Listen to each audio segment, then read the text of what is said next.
7 जून 1943 new York hotel के 33rd floor पर room number 3327 से मिली लाश किसी आम इंसान की नहीं थी, बल्कि ये थे सदी के एक अजीम इन्वेंटर टेस्ला निकोला, जिन्होंने अपनी इन्वेंशंस के ज़रिए इस दुनिया को तो रोशन किया, लेकिन इनकी अपनी ज़िंदगी तारीकी में डूबी हुई थी। 300 से ज़ायद इन्वेंशंस करने वाला ये अजीम इंजीनियर, जिसने दुनिया को इलेक्ट्रिसिटी जैसी नेमत से रोशनास करवाया, आखिर इनकी अपनी ज़िंदगी में इतनी तन्हाई क्यों थी? वो क्या रीज़न थी जिसकी वजह से अपनी ज़िंदगी के आखिरी 10 साल टेस्ला एक कमरे में बसर करने पर मजबूर हो गए? इस कहानी की शुरुआत होती है 10 जुलाई 1856 को। क्रोएशिया के एक गांव में एक बच्चे की पैदाइश होती है। इस बच्चे के वालिद एक प्रीस्ट थे, जबकि इस बच्चे की वालिदा मैकेनिकल इंजीनियरिंग के काम में महारत रखती थी। इनकी क्रिएटिव एबिलिटी कमाल की थी और यही एबिलिटी इस बच्चे ने अपनी माँ से इनहेयर की थी। ये छोटा सा बच्चा जिसने बड़े होकर इस दुनिया को रोशन करना था, आज लोग इसे टेस्ला निकोला के नाम से जानते हैं। निकोला बचपन से ही बहुत एक्स्ट्रा ऑर्डिनरी स्टूडेंट था। स्कूल के अंदर हर सब्जेक्ट्स में ये ए ग्रेड लेता था। निकोला की इंटेलिजेंस का अंदाजा इस बात से लगाया जा सकता है कि वो फिजिक्स के साथ साथ मैथमेटिक्स में इतना हाई था कि इंटीग्रल क्वेश्चंस को अपने माइंड में ही हल करना इसके लिए कोई बड़ी बात नहीं थी। स्टडी के अंदर निकोला की दिलचस्पी इंजीनियरिंग में ज्यादा थी। टेस्ला ने अपनी स्टडी करियर के अंदर मुख्तलिफ इंस्टीट्यूशंस में स्टडी की और वहाँ पर अपनी एक्स्ट्रा ऑर्डिनरी एबिलिटीज की वजह से हमेशा टीचर्स इसको अप्रिशिएट किया करते थे। स्टडी के बाद टेस्ला ने मुख्तलिफ जगहों पर काम करना शुरू कर दिया। इनका माइंड हमेशा से ही दूसरे वर्कर्स की निस्बत एक अलग जाविये के साथ काम करता था। 1884 में टेस्ला को एडिसन की न्यूयॉर्क ब्रांच में काम करने की ऑफर हुई।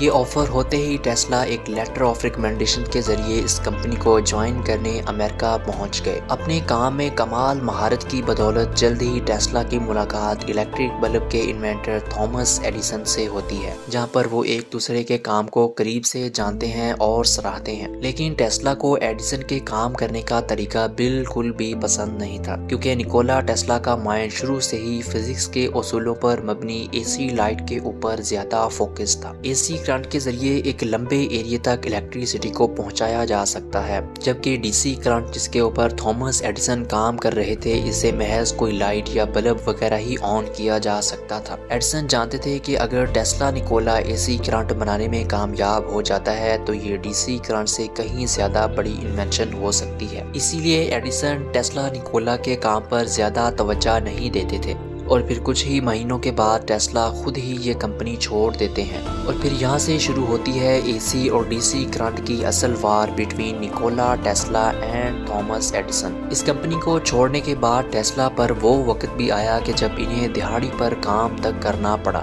इन्हें अपने नॉलेज और फिजिक्स के इल्म पर अबूर महज एक मजाक लगने लगा था कि इतना ब्रिलियंट होने के बावजूद टेस्ला को ये दिन देखने पड़ रहे थे। लेकिन आखिरकार दर बदर की ठोकरें खाने के बाद किस्मत टेस्ला पर मेहरबान हो चुकी थी। इसकी मुलाकात वेस्टर्न यूनियन के प्रेसिडेंट एल्फ्रेड ब्राउन और न्यूयॉर्क अटॉर्नी चार्ल्स बैक से हुई। जब टेस्ला ने इन दोनों लोगों के साथ मिलकर अपने आइडियाज को शेयर किया तो टेस्ला इन लोगों को इम्प्रेस करने में कामयाब हो गया और ये आइडियाज उन लोगों को बहुत ही यूनिक और क्रिएटिव लगे और फिर तीनों लोगों ने मिलकर टेस्ला इलेक्ट्रिक कंपनी की बुनियाद रखी। बस फिर क्या था, टेस्ला ने अपने ख्वाबों को हकीकत में बदलने के लिए इंडक्शन मोटर बनाने के ऊपर दिन रात काम शुरू कर दिया था।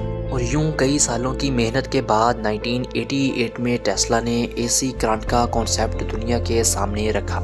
इस इन्वेंशन को टेलीफोन के बाद सबसे अहम इन्वेंशन माना गया। अपनी पॉपुलैरिटी और करियर के पीक पर टेस्ला ने और भी बहुत सी इन्वेंशंस की, जैसा कि electricity generator, Tesla turbine, remote control machine. इसी तरह टेस्ला ही वो पहला शख्स था जिसने ये बताया कि एक्सरे इंसानी बॉडी के लिए खतरनाक भी हो सकते हैं। निकोला ने रेडियो के सिग्नल भेजने और रिसीव करने और वायरलेस कम्युनिकेशन के ऊपर भी बहुत काम किया। लेकिन बदकिस्मती से जिस रूम में टेस्ला ये काम कर रहे थे वहाँ पर अचानक से एक दिन आग भड़क उठती है और टेस्ला की सारी मेहनत पर पानी फिर जाता है। पैसा और डॉलर टेस्ला के लिए कभी भी मायने नहीं रखती थी और ना ही ये इसका मकसद था, बल्कि वो जो भी कमाई करते थे इसकी पाई पाई अपनी इन्वेंशंस और एक्सपेरिमेंट्स पर ही खर्च कर देते थे। इस लाइब्रेरी में طلاق کے بعد ٹیسلا کے پاس اتنے پیسے نہیں تھے کہ وہ دوبارہ سے ان پروجیکٹس کو شروع کر سکتا، اور یوں ٹیسلا نکولا مایوس ہو کر ہار مان کر اپنی باقی کی زندگی کو گمنامی اور تنہائی میں ہی بسر کرنے پر مجبور ہو جاتا ہے۔ شاید یہ ٹیسلا کی ہی غلطی تھی کہ انہوں نے کبھی بھی پیسے اور فیم کو امپورٹنس دی ہی نہیں تھی، بلکہ اس کے برعکس اس نے دنیا کے لیے ایک سے بڑھ کر ایک دریافت کرنے کے لیے اپنی ساری زندگی کھپا دی تھی۔ یہ ویڈیو آپ کو کیسی لگی کامنٹ کر کے ضرور بتائیے گا۔ ملتے ہیں ایک نئی شاندار ویڈیو میں۔